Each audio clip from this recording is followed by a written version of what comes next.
Como es costumbre que el aplauso viene al final, quiere decir que ya terminé, así que me voy. Agradezco las palabras que Monseñor José Antonio Eguren Anselmi, arzobispo de Piura, me ha dirigido en nombre de todos los que están aquí. Encontrarme con ustedes, conocerlos, escucharlos y manifestar el amor por el Señor y la misión que nos regaló es importante. Sé que hicieron un gran esfuerzo para estar acá. Gracias. Y nos recibe este colegio seminario, uno de los primeros fundados en América Latina para la formación de tantas generaciones de evangelizadores. Estar aquí con ustedes es sentir que estamos en una de esas cunas que gestaron a tantos misioneros. Y no olvido que esta tierra vio morir misionando, no sentado detrás de un escritorio, a Santo Toribio de Mogrovejo, patrono del episcopado latinoamericano. Y todo esto nos lleva a mirar hacia nuestras raíces, a lo que nos sostiene a lo largo del tiempo, nos sostiene a lo largo de la historia para crecer hacia arriba y dar fruto, las raíces. Sin raíces no hay flor, no hay flores, no hay fruto. Decía un poeta que todo lo que el árbol tiene de florido le viene de lo que tiene de soterrado, las raíces. Nuestras vocaciones tendrán siempre esa doble dimensión, raíces en la tierra y corazón en el cielo. No se olviden esto, ¿eh?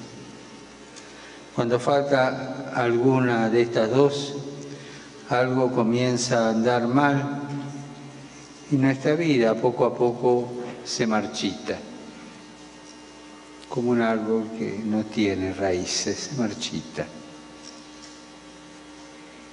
Y les digo que da mucha pena ver algún obispo, algún cura, alguna monja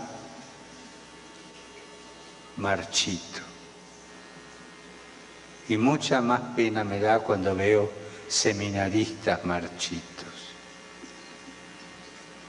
Esto es muy serio. La iglesia es buena, la iglesia es madre. Y si ustedes ven que no pueden, por favor, hablen antes de tiempo, antes de que sea tarde, antes que se den cuenta que no tienen raíces ya y que se están marchitando. Todavía ahí hay tiempo para salvar,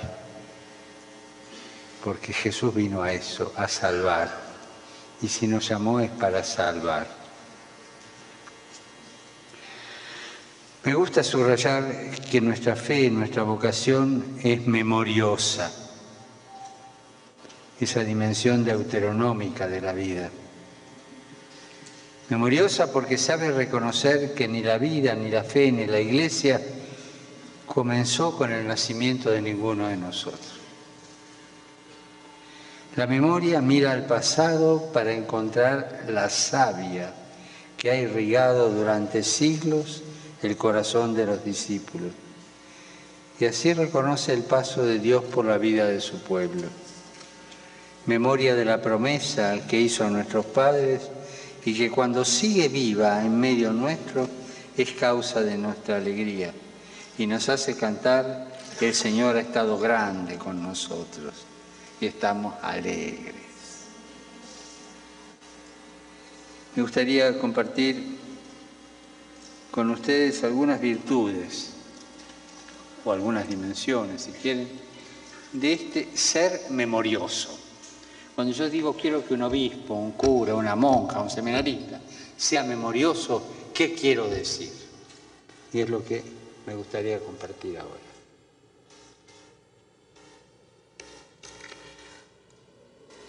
Primero, una dimensión es la alegre conciencia de sí.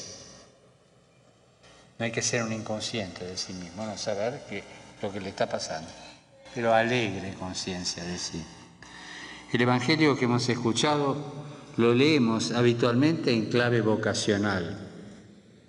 Y así nos detenemos en el encuentro de los discípulos con Jesús. Pero me gustaría antes mirar a Juan el Bautista. Él estaba con los 2 de sus discípulos y al ver pasar a Jesús les dice: ese es el Cordero de Dios. Al oír esto, ¿qué pasó?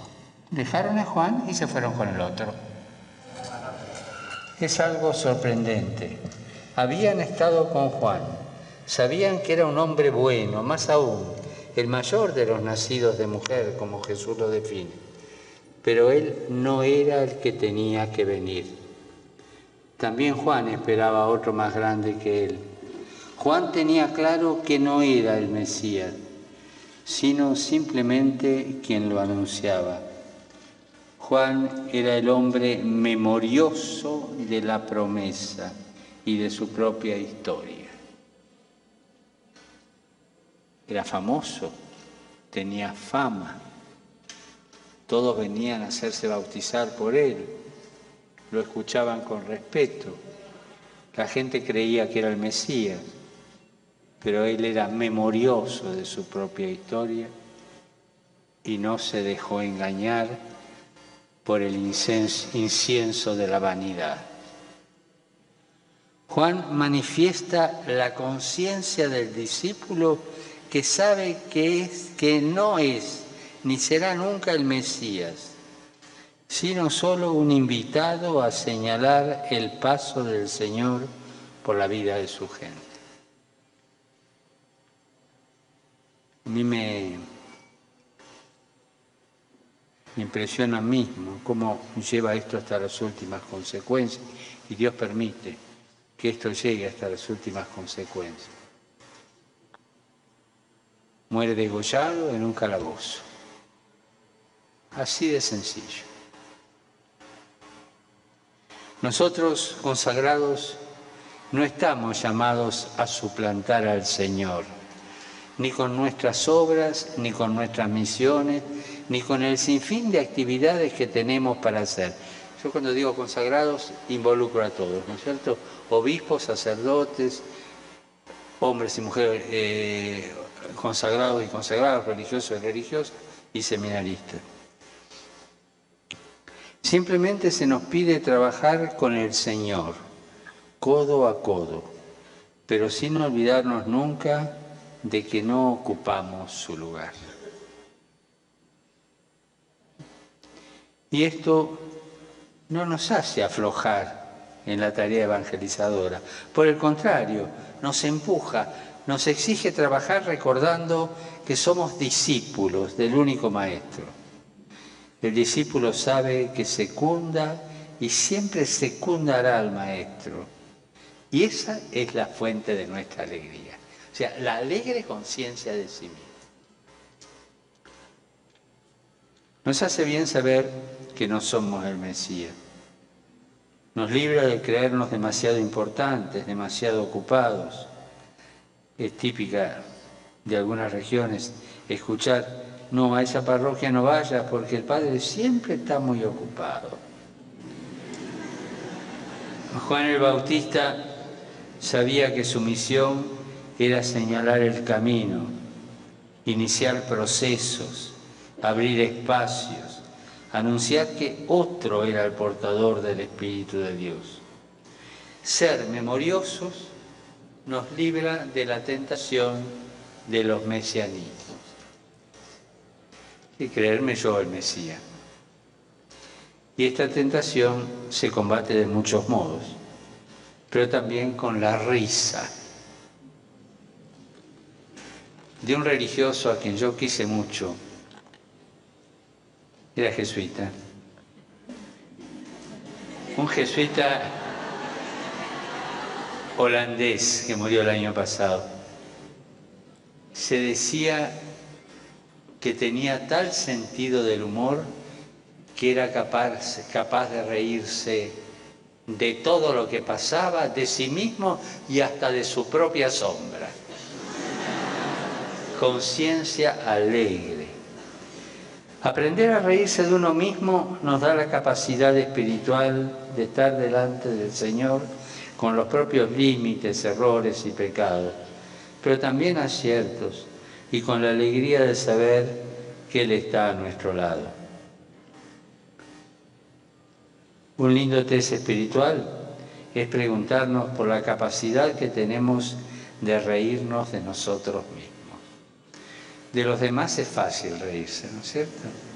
Sacarle el cuero, reírse, pero de nosotros mismos no es fácil. La risa nos salva del neopelagianismo autorreferencial y prometeico, que quienes en el fondo solo confían en sus propias fuerzas y en el fondo se sienten superiores a los otros. Reíte. Rían en comunidad y no de la comunidad o de los otros. Cuidémonos de esa gente tan, pero tan importante que en la vida se han olvidado de sonreír. Sí, padre, pero usted no tiene un remedio, algo para...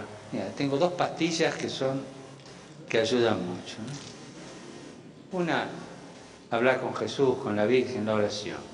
Rezar y pedir la gracia de la alegría sobre la situación real. La segunda pastilla la podés hacer varias veces por día si la necesitas. Si no, una sola basta. Mirate al espejo. Mirate al espejo.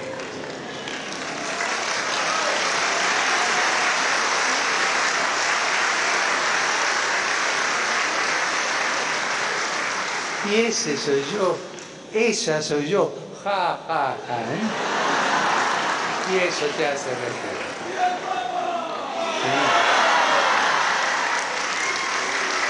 ¿Sí? Y esto no es narcisismo, al contrario, es lo contrario. El espejo acá sirve como cura. Primero era entonces la alegre conciencia de sí mismo. Y lo segundo es la hora del llamado. Hacernos cargo de la hora del llamado. Juan el Evangelista recoge en su Evangelio incluso hasta la hora de aquel momento que cambió su vida. O sea, cuando el Señor a una persona le hace crecer la conciencia de que es un llamado y todo, se acuerda cuando empezó todo esto. Eran las 4 de la tarde. El encuentro con Jesús cambia la vida, establece un antes y un después. Hace bien recordar siempre esa hora, ese día clave para cada uno de nosotros, en el que nos dimos cuenta, en serio, de que esto que yo sentía no eran ganas o atracciones, sino que el Señor esperaba algo más. El día cada uno se puede acordar. Ese día me di cuenta. La memoria de esa hora en la que fuimos tocados por su mirada. Las veces que nos olvidamos de esta hora, nos olvidamos de nuestros orígenes, de nuestras raíces. Y al perder estas coordenadas fundamentales, dejamos de lado lo más valioso que un consagrado puede tener, la mirada del Señor. No, padre, yo lo miro al Señor en el sagrario. Está bien, eso está bien. Pero sentate un rato y déjate mirar. Y recordá las veces que te miró, te está mirando. Déjate mirar por Él.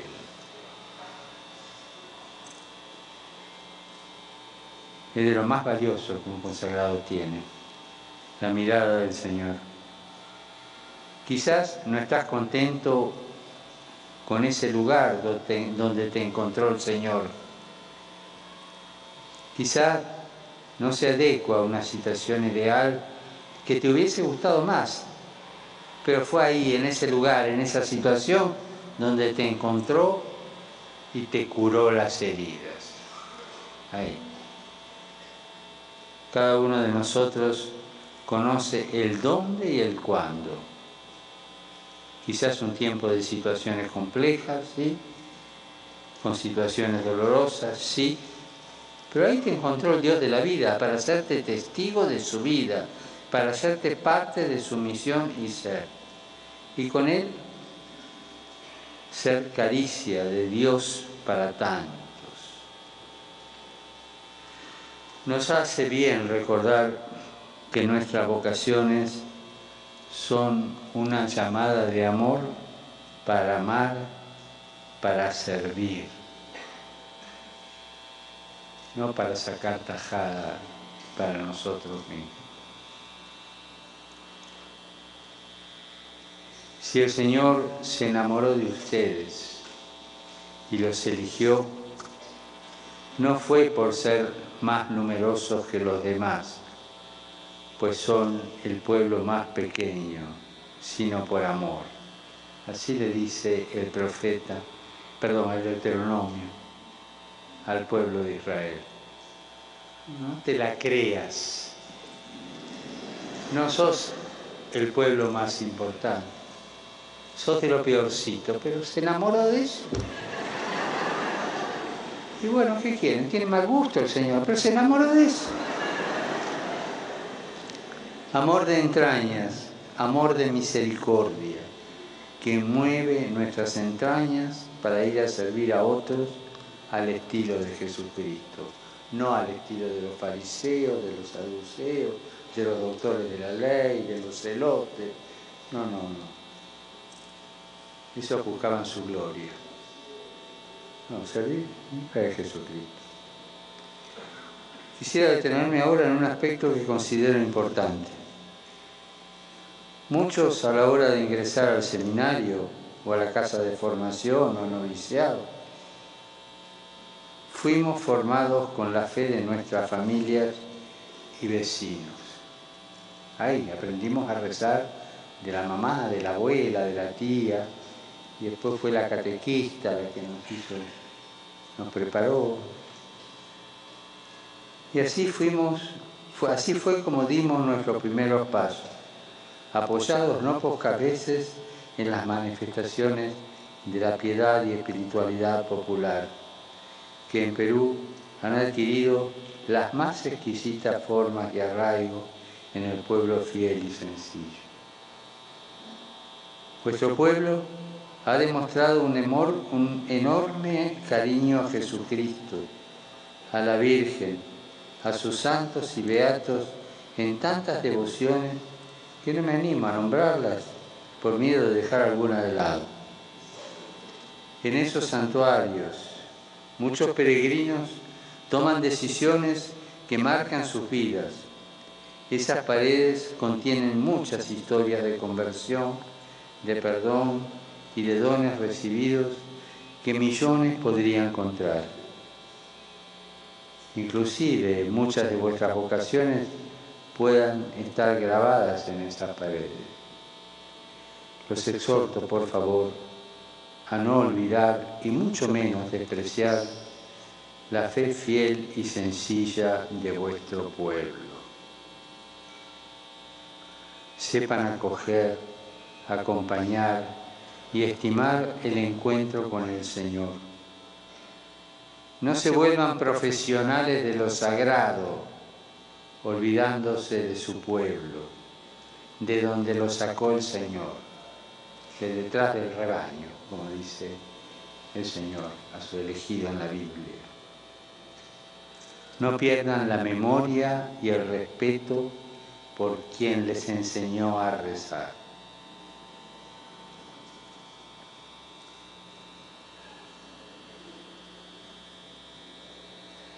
A mí me ha pasado en reuniones con maestros y maestras novicias, o rectores de seminario, padres espirituales de seminario, que sale la pregunta, bueno, ¿cómo le enseñamos a rezar a los que entran? Entonces le dan a algunos un manual para aprender a meditar, a mí me lo dieron cuando entré. O esto acá o aquello, o no, primero tenés que hacer esto, después este otro paso. Y en general, los hombres y mujeres más sensatos que tienen este cargo de maestro de novicios o de padres espirituales o rectores de un seminario, optan por seguir rezando como te enseñaron en tu casa. Y después, poco a poco, los van haciendo avanzar en otro tipo de oración. Pero seguir rezando como te enseñó tu madre, como te enseñó tu abuela. Que por otro lado es el consejo que San Pablo le da a Timoteo, ¿no? La fe de tu madre y de tu abuela, esa es la que tenés vos, seguí por esta. No desprecien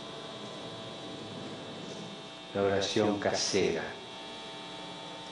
porque es la más fuerte. Recordar la hora del llamado, hacer memoria alegre del paso de Jesucristo por nuestras vidas, nos ayudará a decir esa hermosa oración de San Francisco Solano, gran predicador y amigo de los pobres. Mi buen Jesús, mi Redentor y mi amigo, ¿qué tengo yo que tú no me hayas dado? ¿Qué sé yo que tú no me hayas enseñado? De esta forma el religioso, sacerdote, consagrada, consagrado, seminarista, es una persona memoriosa, alegre y agradecida. Trinomio para configurar y tener como armas frente a todo disfraz vocacional. La conciencia agradecida agranda el corazón y nos estimula al servicio. Sin agradecimiento podemos ser buenos ejecutores de lo sagrado, pero nos faltará la unción del Espíritu para volvernos servidores de nuestros hermanos, especialmente de los más pobres.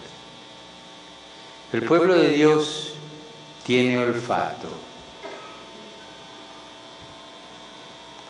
y sabe distinguir entre el funcionario de lo sagrado y el servidor agradecido.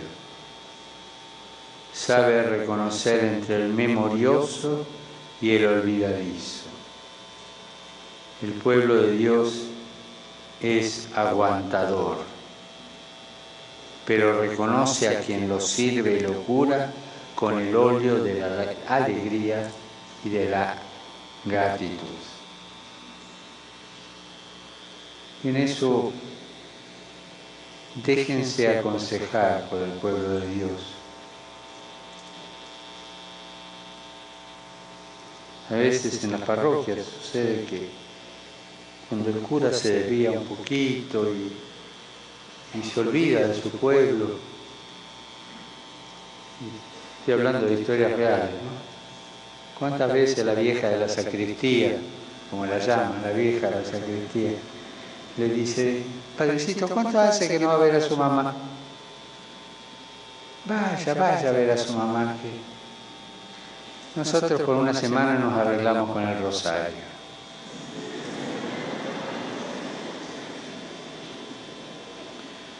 Tercer párrafo, la alegría contagiosa. La alegría es contagiosa cuando es verdadera. Andrés era uno de los discípulos de Juan el Bautista que había seguido a Jesús ese día. Después de haber estado con él y haber visto dónde vivía, volvió a casa de su hermano Simón Pedro y le dijo, hemos encontrado al Mesías. Y nomás fue a contagiar. Esta es la noticia más grande que podía darle. Y lo condujo a Jesús. La fe en Jesús se contagia. Y si hay un cura, un obispo, una monja, un seminarista, un consagrado que no contagia, es un aséptico, es de laboratorio. Que salga y se ensucie las manos un poquito y ahí va a empezar a contagiar el amor de Jesús.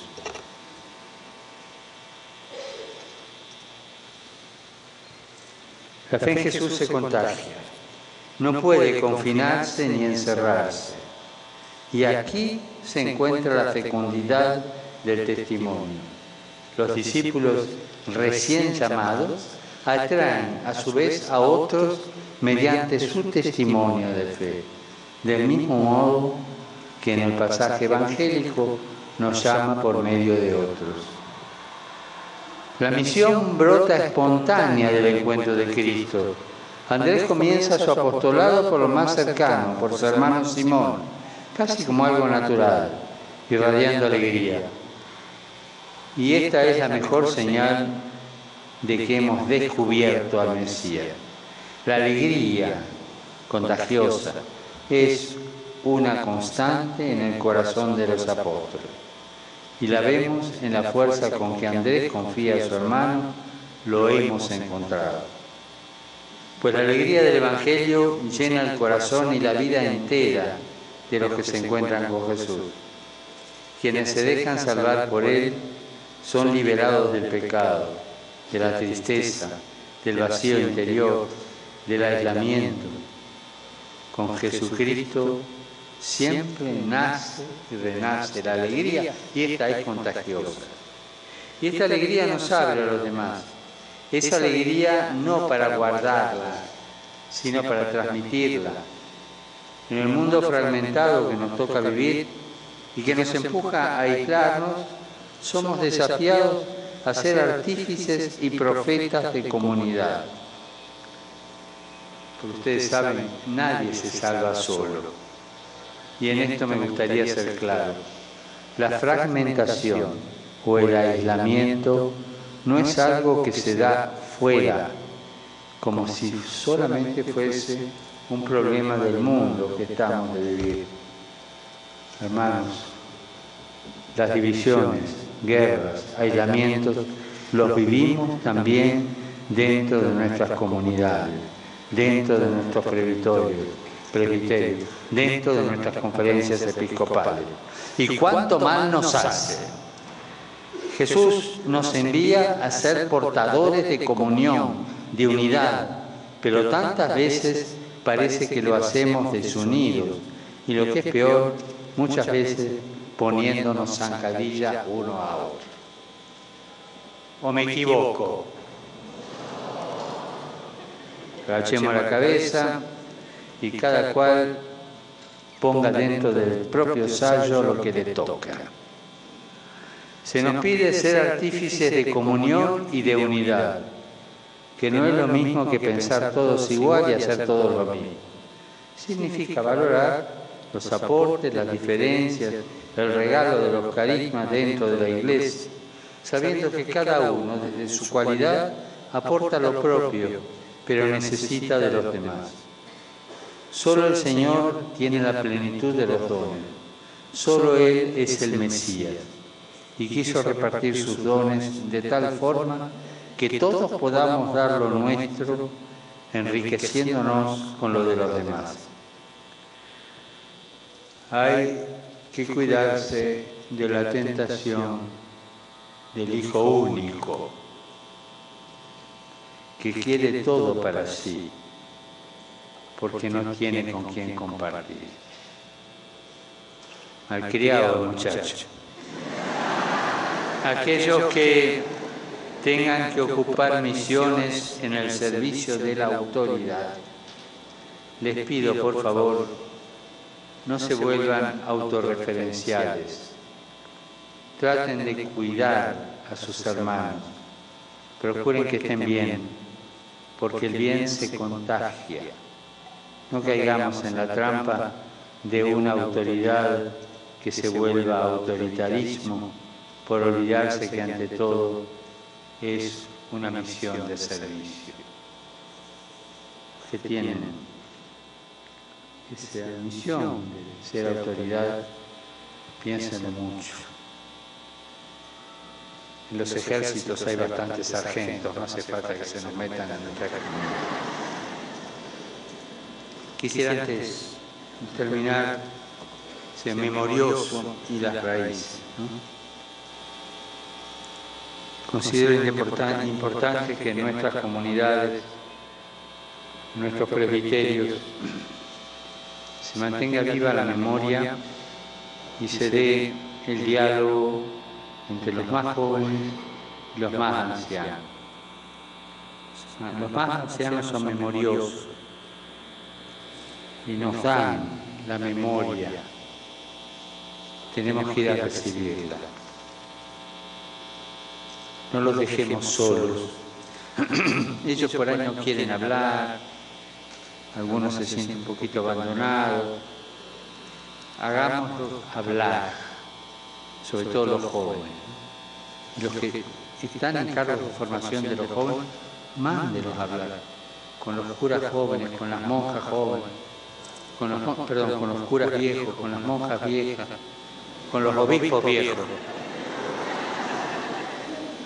Dicen que las monjas no envejecen porque son eternas. Pero,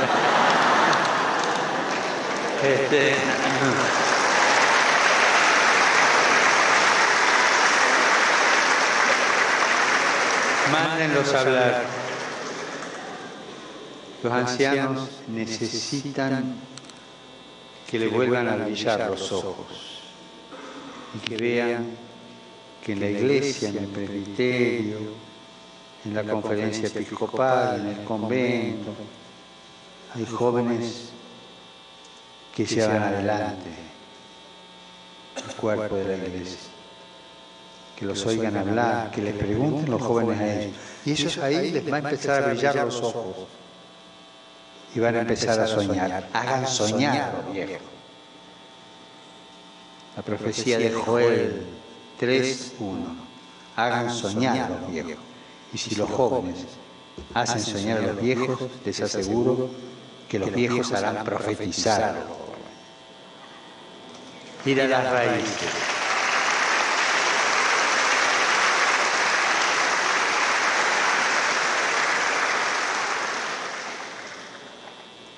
Yo quisiera, en esto, ya estoy terminando, citar a un santo padre, pero no se me ocurre ninguno. Pero voy a citar al nuncio apostólico. Me decía él, hablando de esto, un antiguo refrán africano que aprendió cuando él estuvo allí. Porque los nuncios apostólicos primero pasan por África y ahí aprenden muchas cosas. Y el refrán era: los jóvenes caminan rápido, y lo tienen que hacer. Los jóvenes caminan rápido, pero son los viejos los que conocen el camino. ¿Está bien?